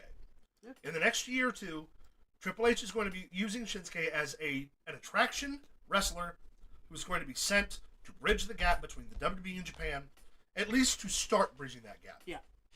All right. Hit us with the next one, John. All right. The latest QR code has led to a countdown that ends at 7 p.m. tomorrow night. Mm-hmm. The live look at this is we're also flashing. We're at 22 Is that on hours. WWE.com? No, this is through the QR code that I grabbed. Okay. That also, if you hit different things, as you can see here, it brings up the whole journal of different writings. That's cool. And if you go down here and you hit the recycle bin, enter password to see the recycle bin. If you hit here and say hint, it says you're welcome. Yeah. So just put in thank you and hit send, and it gives you 4 files. The 4 files are of random notes, with the last one 6/17/24. 6/17/24. That's tomorrow night. That is tomorrow night. This countdown ends at 7 p.m. on the dot. So we're gonna see. I think Uncle we're going to Howdy's see it debut on Raw stretch. tomorrow. I think we're going to see it stretch through. We're going to see the whole faction Okay. stretched in ways. Here's the deal. I'm excited. Me too. I haven't been this excited in a long time. I really hope that they do this justice. I think they will. Here's the deal for the fans that are talking about it taking too long. I understand, but I think tomorrow we are really going to get the payoff. I think that it's going to be huge. If they run it like they would, like, say, the failed Retribution angle, Yeah. where they just run roughshod over everybody for no reason other than the fact for craziness, Yeah. that we could hit every single division with somebody from that group. And also, like, we want them to take their time in making it special, but it Yes. is time to get them on TV. Yeah. Like, it would get us going with something. But Punk's return. And here's the deal. And Punk that's the said on the during that press junket, I'm skipping Monday Night Raw. I have to fly back to Chicago to get cleared. And then I'll show Reason up on he's SmackDown. skipping Monday Night Raw is because no one's going to give a hot fuck about CM Punk when all this shit goes crazy. No, and SmackDown's in Chicago anyway, so Yeah. it makes it even better for Punk. Well, you to know, come he only back. likes to work down the street. Yeah, It seems. He hurts himself when he goes other places. that's true. He needs to stay out of Florida. Yeah, he needs to be careful. We should start calling him Ira Glass. That's right. Hit us with the next one. Before you do that, we should probably throw. Well, a we're plug gonna get out we're gonna get to that here in a second. there. Okay, all right. Ricochet decided that he no longer wanted to make money. That he would rather go play on trampolines with his friends down south. Here's the deal. Good riddance. As long as Samantha Irvine ain't going nowhere, I'm a happy man. I think, and we talked about this before. I think this is the best thing Ricochet can do. Love seeing him gasp for air He as Braun Breaker threw him into Yeah. the semi. Here's the deal. That motherfucker hit the ground hard. did. He hit hard. Ricochet's a tremendous athlete who, unfortunately, got lost, like I've said in the bunch, got lost in the shuffle in the WWE, and he's one of the very few guys that, I mean this when I say it, can go to AEW and benefit from it. I understand that, but they created an entire speed championship and an entire thing around you. And Hold on, though. So no, but what I'm saying is the big draw was Bill Osby's big fucking mouth. Yeah. Going on there and being like they only value you at 3 minutes at a time. Yeah. But imagine being the talent and feeling that way. Well, I understand that, but look at Dexter Loomis, who hasn't done a fucking thing in like 2 years. That's getting Dexter, ready to make money. Getting ready to be brought in with a predetermined story and a direction. Ricochet, for all intents and purposes, was given the Twitter show. You just don't come out and be like, oh yeah, by the way, all these things that you're doing for me, I'm out in July. But here's the thing, though. Lots of guys have done that. Well, I know, but we know the way the business works better than anybody, and that's going to hurt Samantha in the long run. And she's the important one here because she's the talented one. She's very good. I would genuinely hate for her to leave Raw. Your envelope might be a little thicker than his once he goes down south. I doubt it. Just saying. But that being said, you will do a lot less flippy things. I wasn't doing many flippy things to begin with.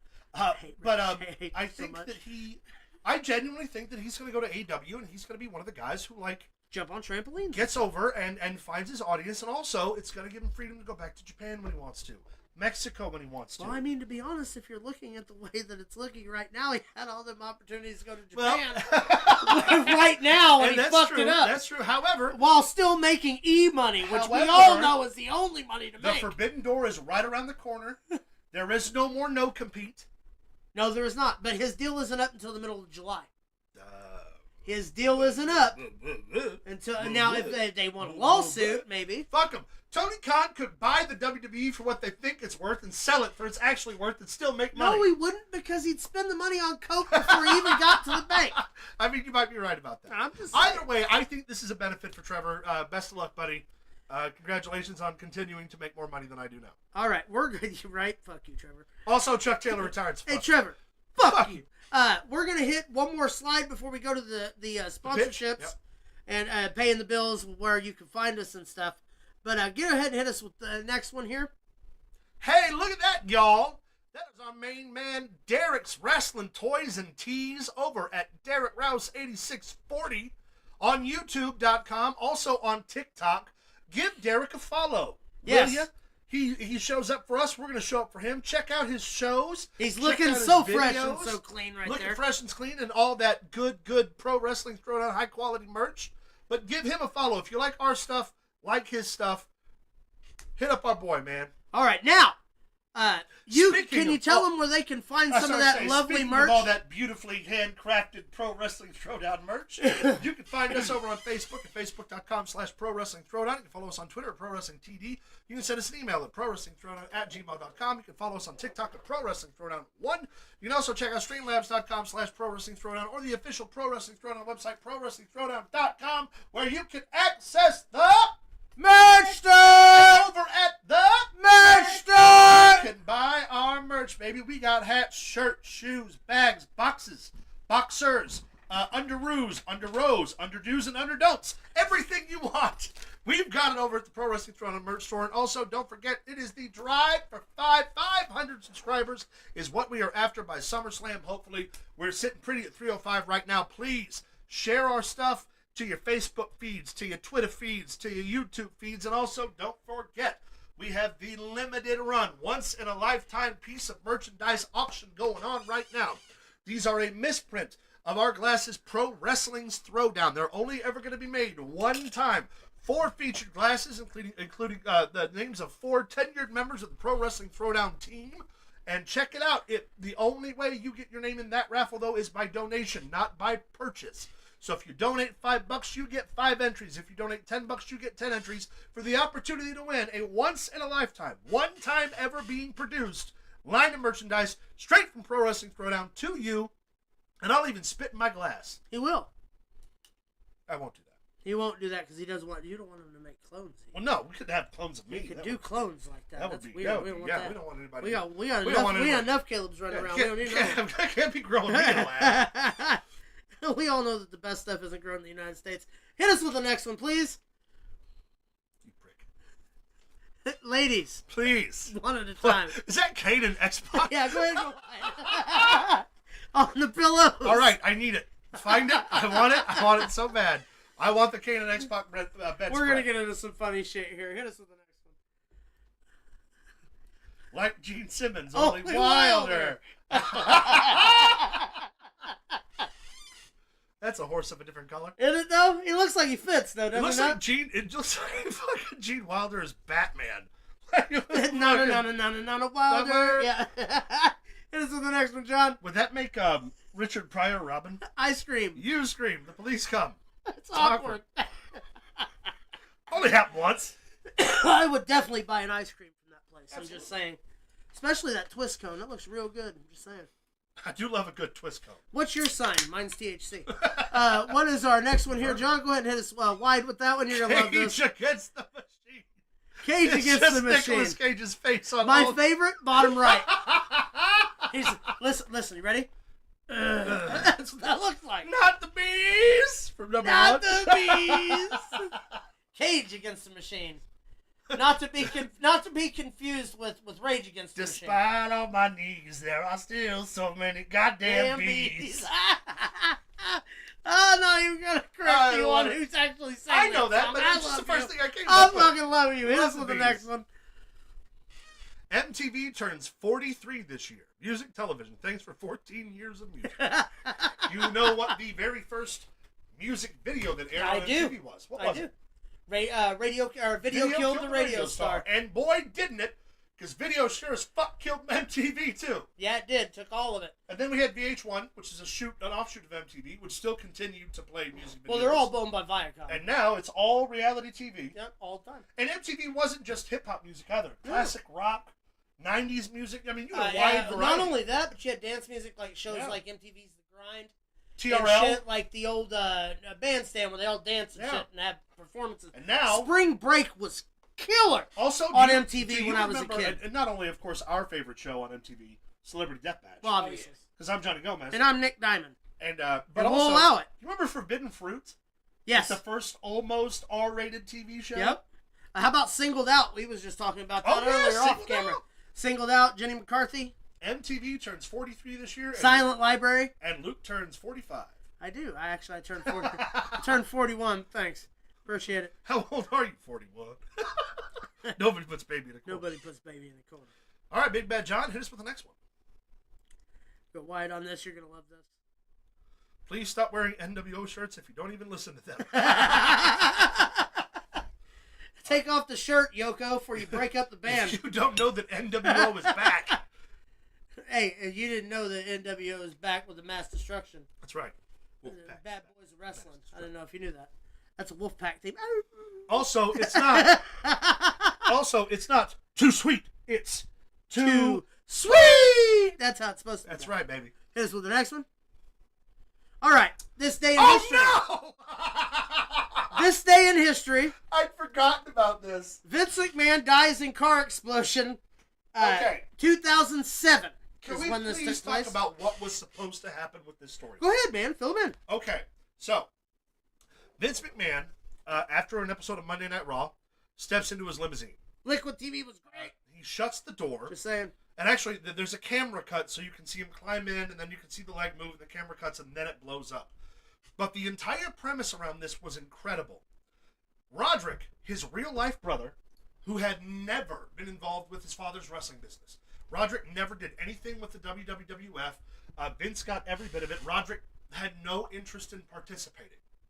The idea was that Roderick was going to come to the WWE and take control as the CEO and be the good McMahon. Yeah.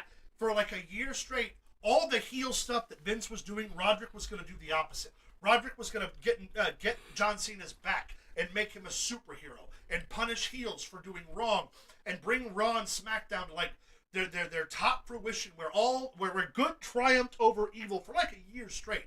They were planning a legitimate like upheaval of their entire business plan for a year to get this story over. Then eventually, the story would come out that one of three people put him in that limousine and exploded it. One of which would have been considered to have been Roderick, and they would have started laying the seeds that Roderick was secretly a bad guy the entire time. One of which was Stephanie McMahon, in a way for her to come back to TV and upheave Vince McMahon and never expected Roderick to come in and take over. Yeah. And then it was Shane McMahon, who decided that he was done being his father's lackey, that he was done listening to his sister, and that he was going to take the WWE by force. And you also have to remember that Shane McMahon had been off TV for quite a long time with no connections and to they the were WWE. literally pulling all of the McMahon. Linda was going to come back. And actually, they were going to do a love interest story with Linda and Roderick until Roderick's wife was very much like, I don't want to do that. So Roderick was like, no, we're not fucking doing it. Right. So anyway, they planned this. They put it in the books. They get Roderick to sign on. They give Roderick an office position. It's for tax payment purposes because he owns his own company. But he was going to be featured on TV for like 67 straight episodes of Raw plus pay-per-views. They had it all lined out, and this was the night that was supposed to kick off who killed Vince McMahon. And eventually... Well, here's the deal. Hold on. Before you get to that. That night at the building, they brought in a car. Yeah. They did such a good job splicing this shit because even I was fooled at first. I know. I'm going to get into that because you called me.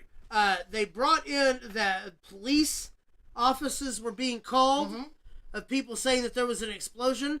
WWE even took a burnt, exploded limousine that they did the filming with on that, brought it outside the building where it was supposed to be set where the fans could For see a it. post shot. And had it smelling and set it back on fire so when the fans come outside, there was an ambulance there. There was fire trucks there, and there was a burnt limousine there with ambulances and everything to the point where they had to come out and be like, Vince McMahon is not actually dead. No.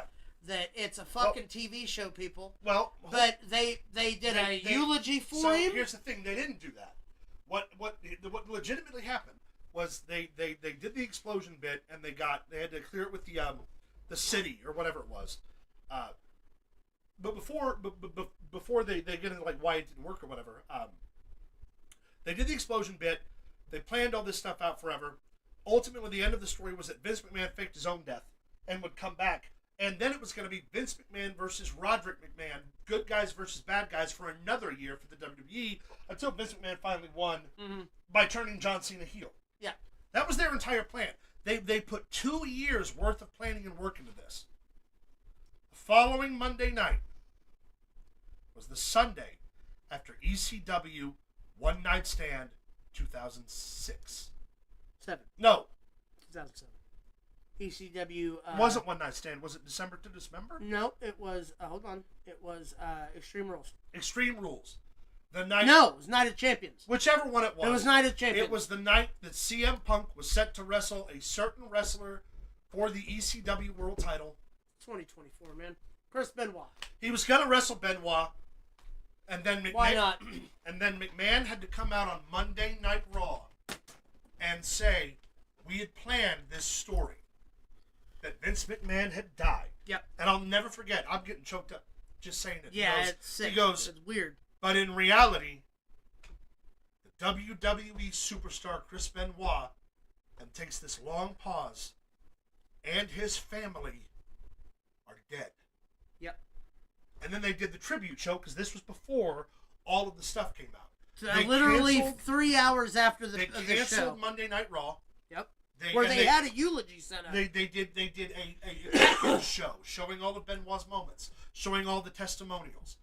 But McMahon had to come out and say, and this is the fucked up thing, right? They get through a week's worth of press, and the Benoit thing is shitting all over the business. Almost, and again, we've covered this before, almost ended the pro wrestling business as we know it.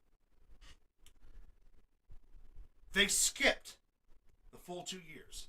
And they come into McMahon on the following week, after all of that press, after McMahon had been in court and been on TV and getting rung through the ringer, and Vince McMahon had to say on TV a week after that, just to keep it going, said, in reality, I faked my own death to see who still cared about Vince McMahon and who would fight for the WWE.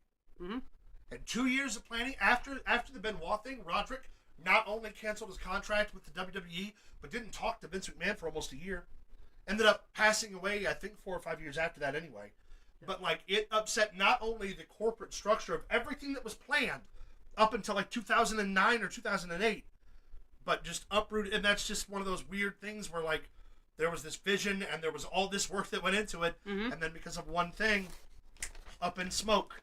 Literally. Yep. However, outside of the morbid stuff, we would have seen Roderick McMahon versus Vince McMahon for the WWE including Stephanie, Linda, Shane, a plethora of wrestlers. Stone Cold was going to come back and wrestle on behalf of Vince McMahon as a heel to wrestle John Cena as a babyface before John Cena, or no, to wrestle John Cena as a heel where Stone Cold would lose. I mean, they had that was just one of their plans. They had shit for miles worked out, and it just never got to happen because of the tragedy that was 2006. Seven. Yeah, you're right. All right, hit us with the next one.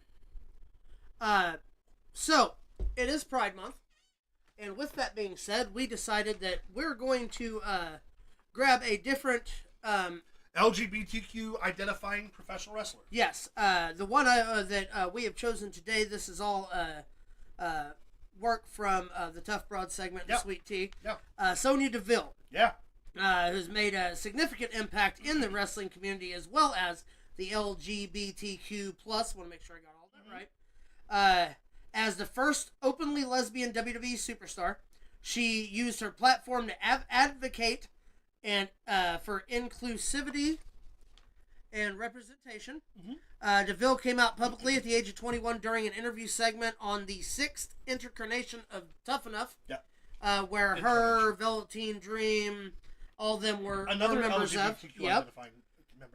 She has expressed that Pride is a time for her to celebrate her coming out, but also to share her story on social platforms and tell other people that it's okay to be who you are. She's become a voice in the community in sports. She wants to let people know that their sexuality doesn't define them, obviously. Right. She has a large following fan base, often receives messages from fans asking for advice on coming out. Uses her voice to help others feel okay with their sexuality. Has brought LGBTQ plus representation to the WWE throughout participation in the reality show Total Divas. Stated that while being gay is a part of her, she doesn't want it to define her or take away from what she's capable of inside and outside of the ring. Yeah. Sonya Deville just recently got married. A lot of the people remember Sonya Deville's private life as a couple of years ago there was a crazed fan who broke into her home while she was with her and Mandy Rose's home. Mandy Rose. Sorry, I thought it was Liv Morgan. They were able to get out of the house as he was in the house. Yeah. He got arrested. They took her off TV. She had to go to counseling. She just recently come back, then got hurt, and of course now is recently back again.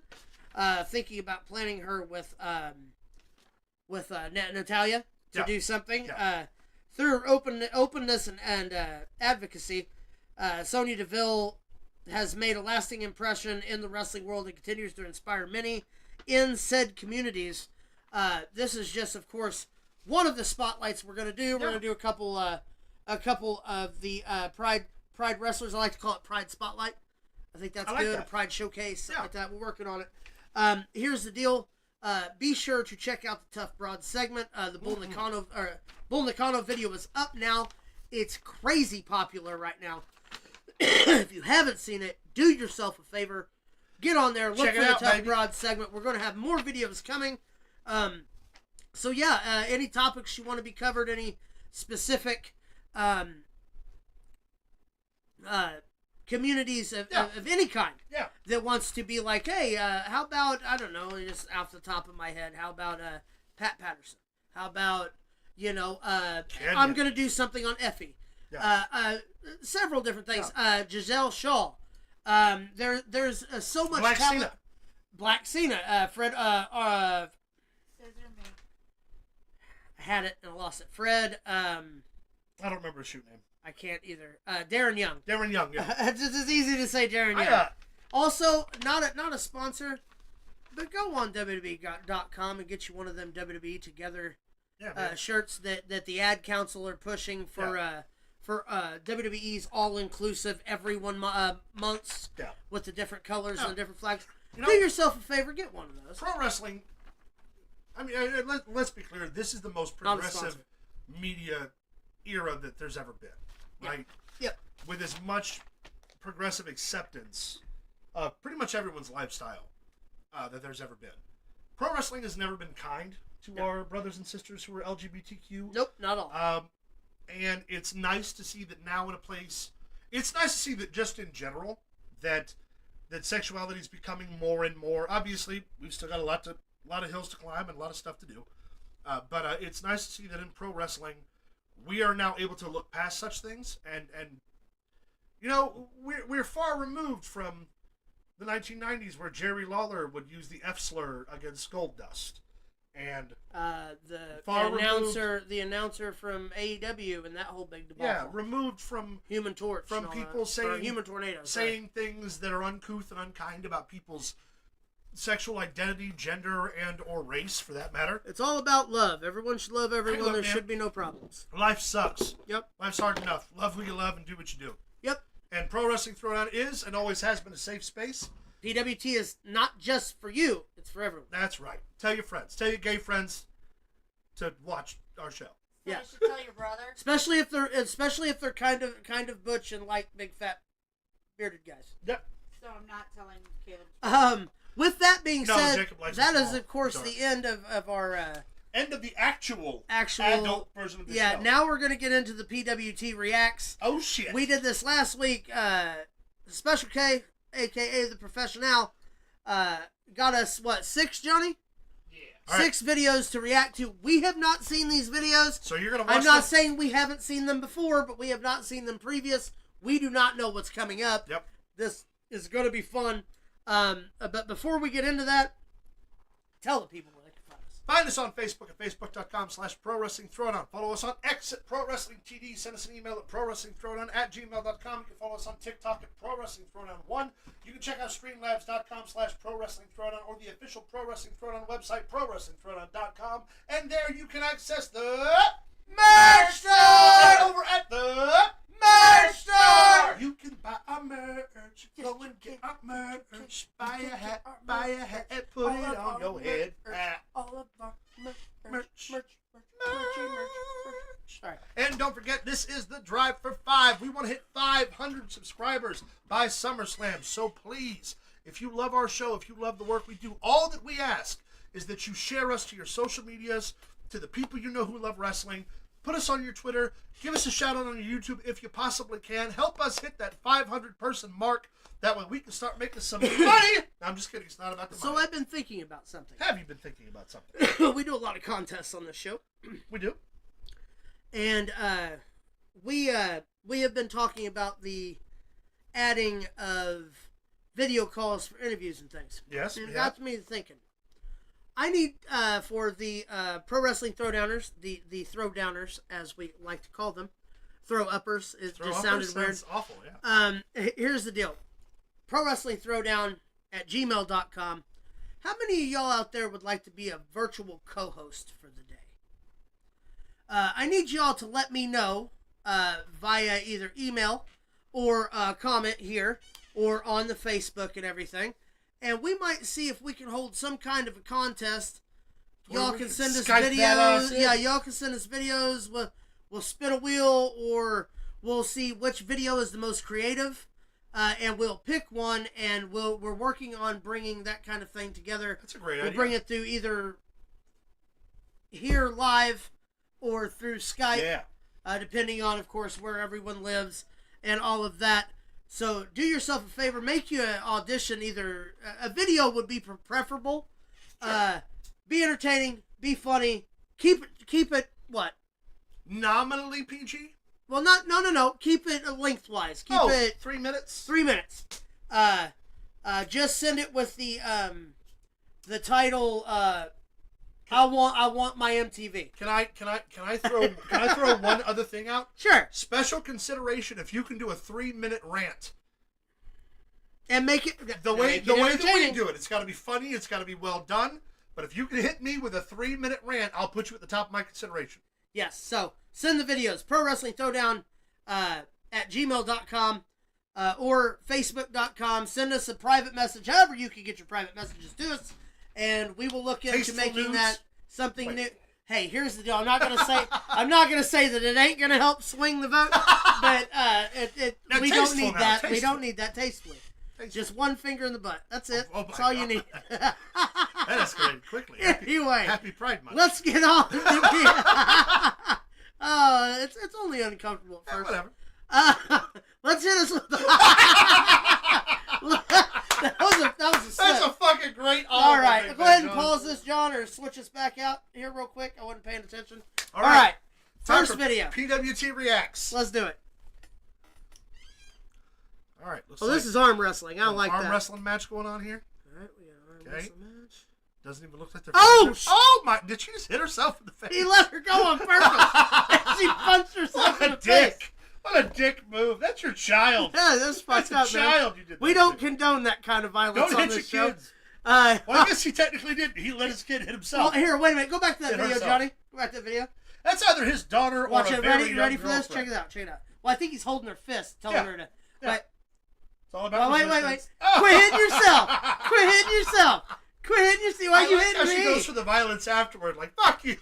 He's just laughing. Then he tried to get that last minute smack in the face. Yeah. Did you see that? There's Tried to strike the child. a parents organization that video has to be reported to. All right, this was the next one.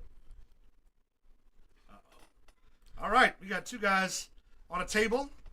On They're the calling ropes. us. Oh, Oh, low blow. low blow. What are we gonna see here? Oh no. Oh no, I can see where this is I don't going. like this at all. No, this isn't good. What are we hugging each It other? looks like a for? rock Are bottom. you going to the outside? Why are we going to the Go to outside? the outside. Oh my God! Oh my Holy God! shit! He went for the Spanish fly and killed him. Play that again. Please. Play it again. Oh my God! Wow. All right, he's setting him up. Here's the thing. He's thinking right now this move's gonna be so badass. Everyone's gonna cheer. I'm gonna get phone numbers. Buddy, that wasn't It's a gonna be Spanish awesome. fly. That was an They're gonna Argentinian hornet. They're gonna. Look at this motherfucker. He's like, fly like a beagle. D'Lo Brown go over the air. D'Lo Brown through a table.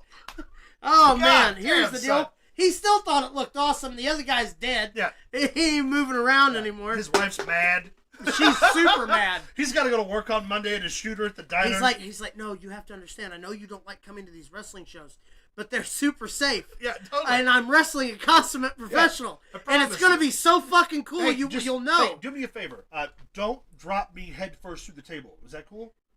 yeah, I mean, yeah. Relax.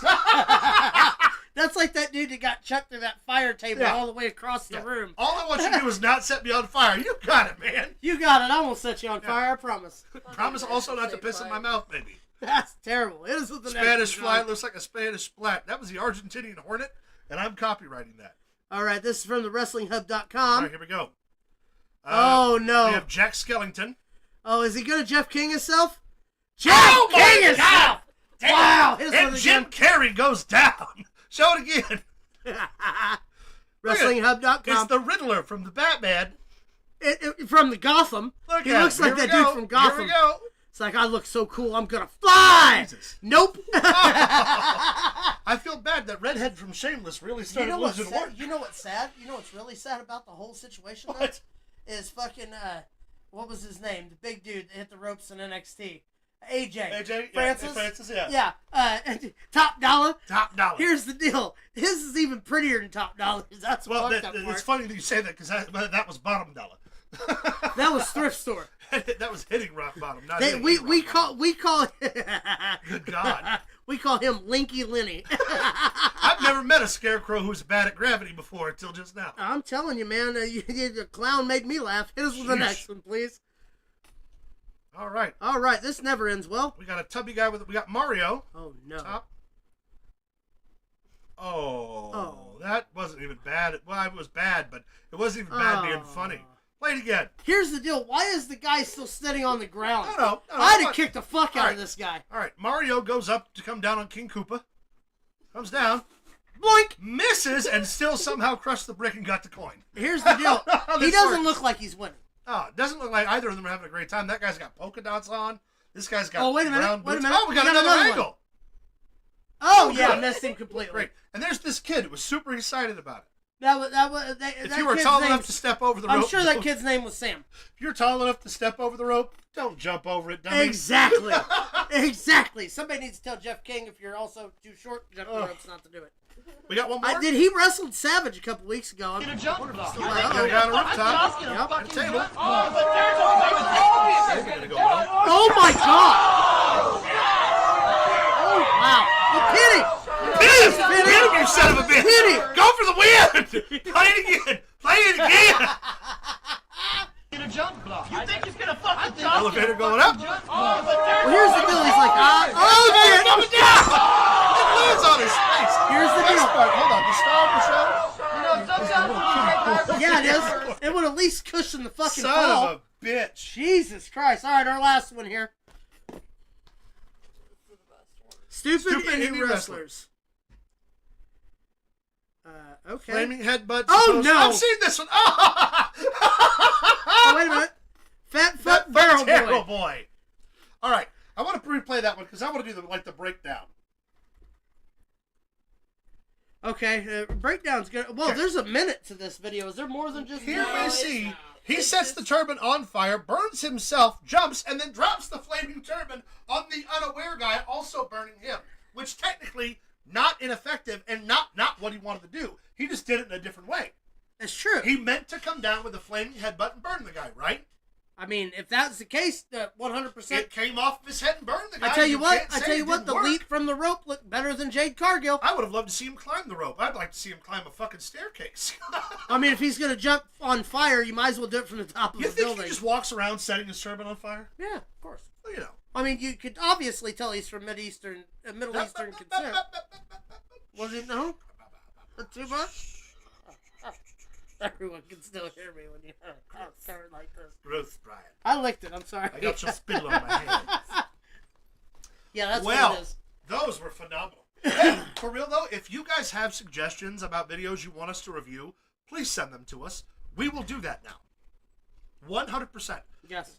Send us your botchiest of botches and listen to our phenomenal commentary as we cover it.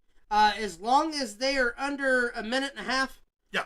we'll even do compilations if there's more than one botch in a video. Just try to keep it under a minute and a half. Oh, yeah. And also, like I said, be sure to send your audition, I guess is the best way to say it, videos to ProWrestlingThrowdown@gmail.com, and we're done. Ladies and gentlemen, thank you so much for tuning in on this very special late Father's Day edition of Pro Wrestling Throwdown. Same bat time, same bat channel next week. Yes, sir. 7 Until o'clock. Then, happy Father's 7 Day. 7 o'clock next week? No, 5:15. Regular Regular time bat next week, yes. Unless something changes, which it may very well. Watch social media, we'll let you know. Yes. From us to you, as always, keep it in the ring. Man, that one dude. So then he sets it on